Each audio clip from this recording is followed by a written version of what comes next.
This is Inside Indiana Business for Tuesday, November 12th, 2024. I'm Mark Mazurek. Examples of items produced in Evansville from the Civil War to the onset of World War II are on display at the Evansville Museum of Arts, History, and Science. The Made in Evansville exhibit, which runs through November 24th, gives an overview of the types of products that were manufactured by men, women, and children in the city over a nearly 75-year span. One of the museum's trustees, Keith Kinney, said the southern Indiana city has a surprisingly important manufacturing legacy. For instance, a truck body made by the Hercules Buggy Company in the 1920s helped convert a Model T car into a truck. In the mid-teens, they could see that, automobiles are coming on strong and buggy production is going to drop off. So they looked around to find something else to do. So they made a conversion kit. In fact, they made 50 or 60 of them for different style bodies. You would just take the automobile body off and slide on one of their bodies, and you could turn it into a pickup truck. The owner of Hercules also made gas engines for Sears. Plans are being developed in Westfield for over a $1 billion development centered on space exploration and science education east of Grand Park Sports Campus. Members of the Westfield City Council on Monday night heard an introduction for the 66-acre Grand Universe planned unit development, which would feature 4 districts and installations involving rockets and outer space.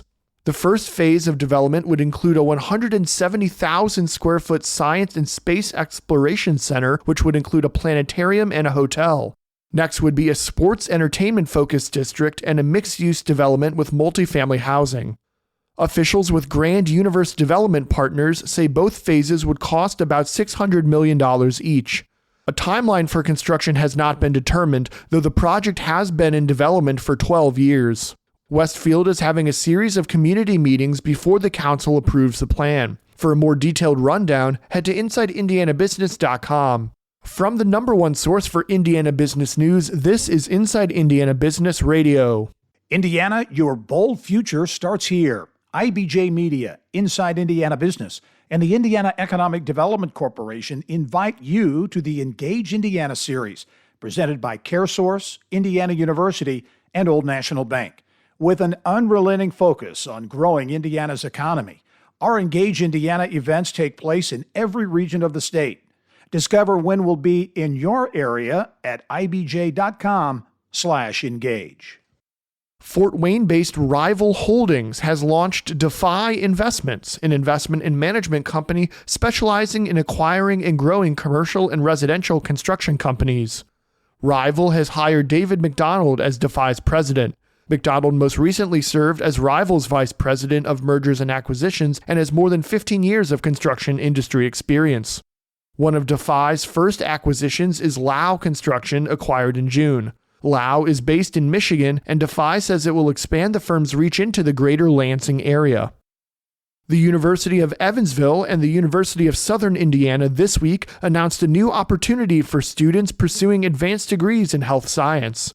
Starting in the fall of 2025, students at USI will have direct entry into a few select graduate-level programs at U of E, as long as they maintain a certain GPA.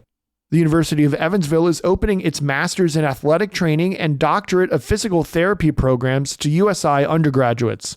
Southern Indiana students enrolled in exercise science, biology, or pre-med programs who achieve a 3.5 GPA or higher by the end of their sophomore years will be eligible to apply. The University of Evansville says it will accept a limited number of USI students each year. The move by the University of Evansville comes after the school expanded its guaranteed admissions agreement with Vincennes University. In September, those schools announced that Vincennes students enrolled in most programs could transfer to the University of Evansville to get their bachelor's degrees. Indiana's biopharmaceutical industry continues to grow. BioCrossroads CEO Vince Wong is this week's guest on the Business and Beyond podcast hosted by Gary Dick, presented by PNC. A weekly conversation with high-profile Hoosiers in business, sports, entertainment, and beyond. Available now from your favorite podcast provider. I'm Mark Mazurek for Inside Indiana Business Radio on Demand.